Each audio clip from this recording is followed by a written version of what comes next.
अपना असर दिखाएगा वो पीढ़ियों तलक।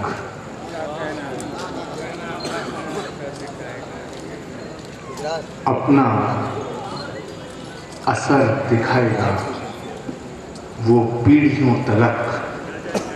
बेचा है जो जहर सियासी दुकानों में।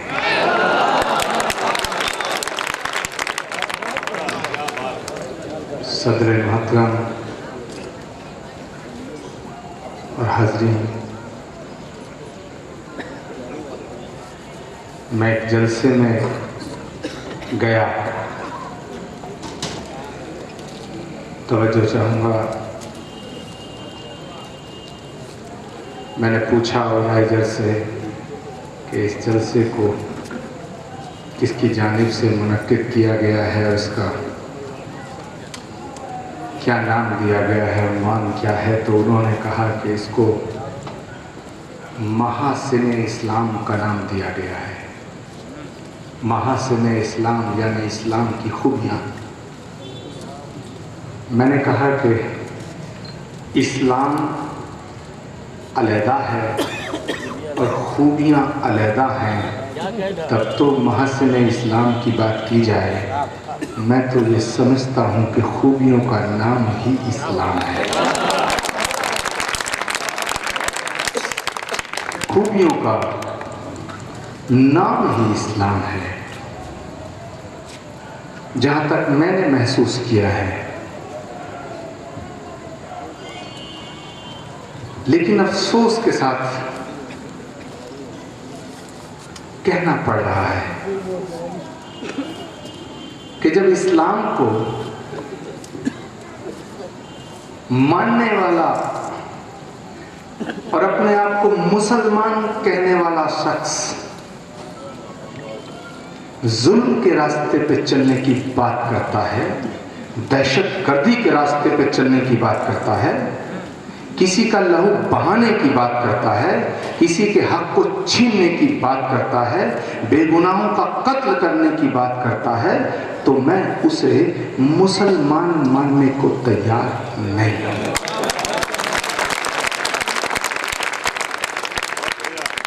क्योंकि इस्लाम दहशतगर्दी का नाम नहीं हो सकता है। किसी प्यासे को पानी पिलाने का नाम इस्लाम है। किसी भूखे को रोटी खिलाने का नाम इस्लाम है। किसी गरीब को गले से लगाने का नाम इस्लाम है। किसी अंधे को रास्ता दिखाने का नाम इस्लाम है। मोहब्बत का नाम इस्लाम है, खिदमत का नाम इस्लाम है, खुलूस और इबादत का नाम इस्लाम है। खून बहाने का नाम इस्लाम नहीं हो सकता है। दहशतगर्दी का नाम इस्लाम नहीं हो सकता है। हाथ में AK-47 लेके बेगुनाहों का खून बहाने का नाम इस्लाम कैसे हो सकता है? और अगर इसका नाम इस्लाम होता, खून बहाना, दहशतगर्दी, जुल्म का नाम इस्लाम होता, तलवार की नोक पे इस्लाम आता। बहुत से लोग कहते हैं इस्लाम तलवार की नोक से फैला है।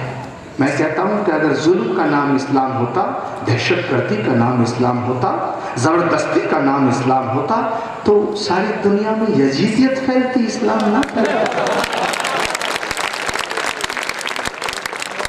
यजीदियत फैलती, इस्लाम ना फैलता।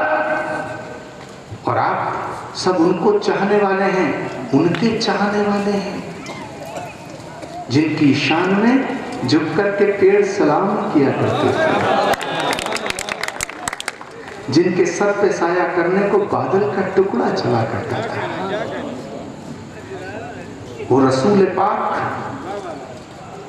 पैगंबर इस्लाम,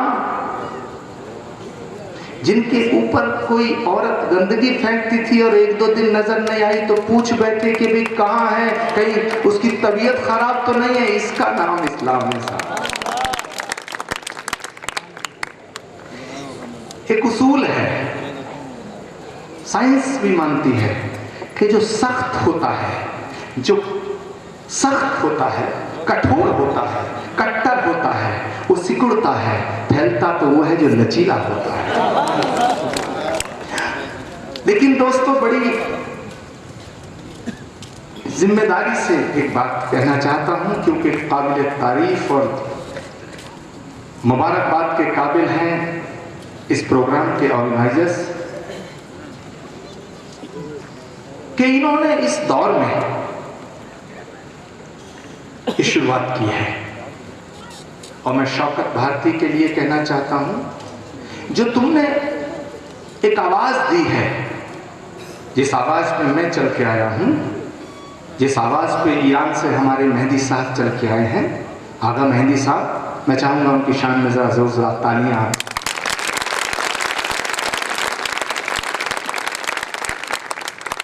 मुझे मौका मिला है उनके साथ कई बार मंच शेयर करने का।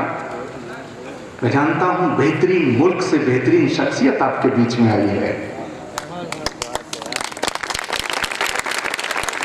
हजरत चौधरी साहब यहाँ जो बोल रहे थे, ऐसे लग रहा था जैसे क्या तकरीर नहीं कर रहे हैं,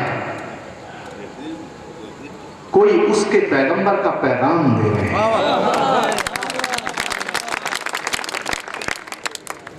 मैं शौकत भाई आपसे कहना चाहता हूं कि हालात बहुत खराब हैं, हालात बहुत खराब हैं। ऐसे में एक आवाज आपने दी है, रास्ते में बड़े कांटे बिछे हैं, बड़े पत्थर लिए लोग खड़े हैं। तो ये शुरुआत जो संगम की धरती से हो रही है, ये बड़ी मुकद्दस धरती है, बड़ी पवित्र धरती है। आपके लिए कहना चाहता हूं कि टूटी सी एक मुंडेर पर छोटा सा एक दिया, जो हालात है हमारे देश के, कि टूटी सी एक मुंडेर पर छोटा सा एक दिया मौसम से कह रहा है आंधी चला के दे। क्योंकि तारीख गवाह है, जिसने मोहब्बत की बात की है, जिसने प्रेम और त्याग, तपस्या, बलिदान, दया, धर्मशीलता की बात की है, जिसने खुलूस की बात की है, खिदमत की बात की है और माफ करना, इबादत की बात की है, लोगों ने पहले उसे पत्थरों से मारा है। तो अगर ये मोहब्बत का पैगाम देने के लिए और इस दहशतगर्दी के खिलाफ आवाज उठाने के लिए, इन शैतानों से लड़ाई लड़ने के लिए आपने ये शुरुआत की है, तो तैयार रहना पत्थर खाने के लिए। आपके रास्ते में कांटे बिछाए जाएंगे। जीसस ने कहा था कि प्रेम ही परमात्मा है, उसे सूली पे चढ़ाया गया। ऐसे न जाने कितने वाक्य हैं। अभी मौलाए कायनात हजरत अली का जिक्र कर रहे थे कि वो अली जो किसी की भूख नहीं देख सकते थे, प्यास नहीं देख सकते थे, दर्द नहीं देख सकते थे, उनको भी नमाज में जब थे तो खंजर मारा गया। और उनका मर्तबा कि जिसने उनको खंजर मारा, उनकी जान ली, उस इब्ने मुलजिम नाम के शख्स को भी जब पकड़ा गया तो कहा कि इसके लब खुश्क हैं, लगता है रोजे से है, इसे शरबत पिला। और हजरत अली का मानने वाला मुसलमान कोई कहे कि दहशतगर्द हो गया, इमाम हुसैन को मानने वाला कोई कहे दहशतगर्द हो गया, पैगंबर इस्लाम हुजूर सल्लल्लाहु अलैहि वसल्लम के रास्ते पे चलने वाला मुसलमान अगर कहता है कि दहशतगर्द हो गया, तो माफ करना, मैं उसे मुसलमान मानने को तैयार नहीं हूं। क्योंकि जो आतंकवादी है, जो दहशतगर्द है, जो आतंकवादी है, वो मुसलमान नहीं हो सकता है, और जो मुसलमान है वो आतंकवादी नहीं है।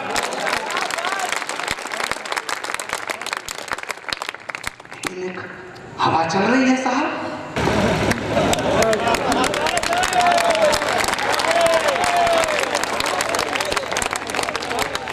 अगर हुसैनी मौजूद है तो यजीदी भी मौजूद है कहीं। मेरे दोस्तों, मैं एक बात बड़ी अदब के साथ और बड़ी ईमानदारी के साथ लेकिन बेखौफ होकर कहना चाहता हूं कि एक बात है कम्युनलिज्म, जिसका जिक्र आपने किया है। कम्युनलिज्म और सेपरेटिज्म ये दोनों फैनेटिज्म को जन्म देते हैं और फैनेटिज्म टेररिज्म को जन्म देता है। मुझसे पहले जितने भी लोग उन्होंने कहा कि साहब किसी भी धर्म में ये नहीं कहा गया है कि आप लड़ो, आप हमला करो, नफरत करो, जुल्म मत करो, प्यार करो, यही तो सब में सिखाया गया है। धर्म लड़ना नहीं बताता, मजहब लड़ना नहीं सिखाता, नफरत नहीं सिखाता। लेकिन साहब नफरत फैल क्यों रही है? बात सारी ठीक है लेकिन हो तो उल्टा रहा है। आखिर जरूरत क्यों पड़ी एंटी टेररिज्म कॉन्फ्रेंस करने की? और माफ करना, ये एंटी टेररिज्म कॉन्फ्रेंस है तो मीडिया का एक दो लोग नजर आ रहा है। अगर ये प्रो टेररिज्म कॉन्फ्रेंस होती तो यहां अभी रेल लगी होती।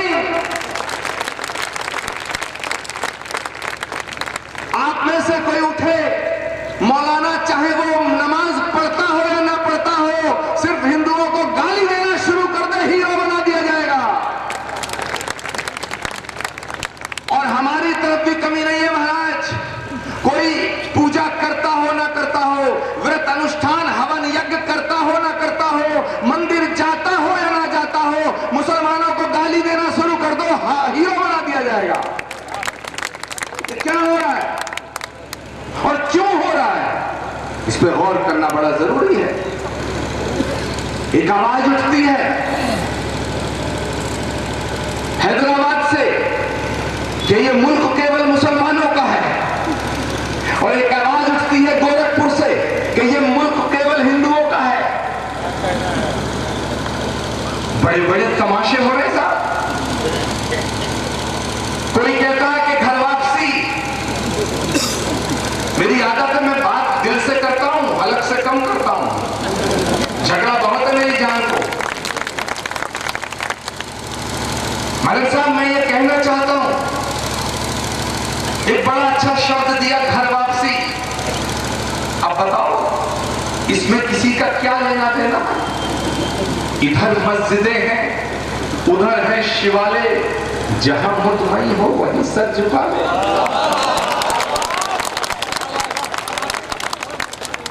इधर मस्जिदें हैं, उधर है शिवालय, जहां मुतमईन हो वहीं सर झुका ले। साहब क्या तमाशा हो रहा है? किसी से किसी की मोहब्बत हो जाए, गरीब लड़के की किसी की लड़की से, तो कहते हैं लव जिहाद। नहीं, बात साफ नहीं करोगे तो बेईमानी होगी साहब। मंच का ईमानदारी से बात करनी पड़ेगी। मुसीबत यही है कि हम जो सोचते हैं वो कहते नहीं है, जो कहते हैं वो करते नहीं है। बात खुल के करनी पड़ेगी, तभी गांठ खुलेगी। अगर कोई गरीब मुसलमान का लड़का हिंदू की लड़की से उसे मोहब्बत हो जाए तो कहेंगे लव जिहाद, और तुम्हारी पार्टी के तमाम मुसलमान नेताओं ने हिंदुओं की लड़की से ब्याह किया, ये लव संस्कार है क्या?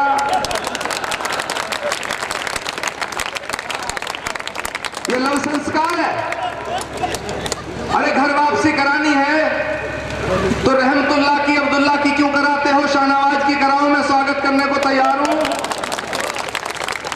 मुख्तार अब्बास नकवी साहब की कराओ, मैं इस्तकबाल करने को तैयार हूं। नजमा हफ्तुल्लाह साहिबा की कराओ, मैं स्वागत करने को तैयार हूं। ये क्या तमाशा है साहब? ये क्या तरीका है? शहीद आजम भगत सिंह कुर्बान हुए, क्या उन्होंने कुर्बानी इसलिए दी थी कि इस मुल्क पे केवल सरदारों का राज होगा? चंद्रशेखर आजाद ने इसी धरती पर अपनी कनपटी पे गोली दागी, फिरंगियों से लड़ते हुए उसने सोचा था कि ब्राह्मण केवल इस मुल्क पे राज करेगा। कलकत्ते से आवाज दी सुभाष चंद्र बोस ने कि तुम मुझे खून दो, मैं तुम्हें आजादी दूंगा। क्या ये सोचा था कि इस मुल्क पे केवल बंगालियों अशफाकुल्लाह खां को जब फांसी दी गई तो अंग्रेज ने पूछा कि कुछ ख्वाहिश वाइश है आपकी, कुछ चाहते हो? तो उसने कहा कि कुछ आरजू नहीं, और आरजू तो ये है, लाकर जरा सी रख दो खाके वतन कफन में। क्या उसने सोचा था कि ये मुल्क केवल मुसलमानों को सौंप दिया जाएगा? ये मुल्क साहब न हिंदुओं का है, न मुसलमानों का है, न सिर्फ ईसाइयों का है, न सिखों का है, न जैनियों का है, न बौद्धों का है। ये मुल्क हम सब का है और हम सब इस मुल्क के हैं। ये हम सब का है। अगर शहीद आजम भगत सिंह की शहादत को हम नमन करते हैं तो अशफाक की कुर्बानी को नजरअंदाज नहीं कर सकते। अगर हिंदुस्तान और पाकिस्तान की लड़ाई में मेजर आशाराम त्यागी शहीद हुआ है तो वीर अब्दुल हमीद की शहादत को नजरअंदाज नहीं किया जा सकता है। ये क्या तमाशा है, और हम सब खामोश बैठे हैं, देख रहे हैं इस तमाशे को। बड़ी अच्छी बात की कौशल साहब ने। मैं भी कहता हूं, मैं मानता हूं कि इश्क उनको अता नहीं होता, इश्क उनको अता नहीं होता जिनके दिल में खुदा नहीं होता। कि इश्क उनको अता नहीं होता जिनके दिल में खुदा नहीं होता। मगर ये जो पत्थर लिए बैठे हैं कुछ लोग, इनका कोई न दीन है, न इनका कोई धर्म है, न इनका कोई मजहब है, न इनकी कोई आइडियोलॉजी है। इनकी सिर्फ एक आइडियोलॉजी है, इनका सिर्फ एक दीन है, इनका सिर्फ एक धर्म है कि किस तरह से धर्म के नाम पर या तो सियासत की जाए या तिजारत की जाए। इनकी नीयत खराब है, और आदमी की नीति खराब हो तो समझने की गुंजाइश है साहब। अगर नीयत खराब होती है तो फिर कोई गुंजाइश नहीं होती है। मैं कहता हूं, देश के प्रधानमंत्री कहते हैं कि यह देश सबका है। बहुत अच्छी बात है साहब, यह देश सबका है, लेकिन तुम्हारे ही चंगू मंगू कहते हैं कि यह देश सबका नहीं है, मुसलमानों को पाकिस्तान भेज दो, तो यह कैसे साहब चलेगा?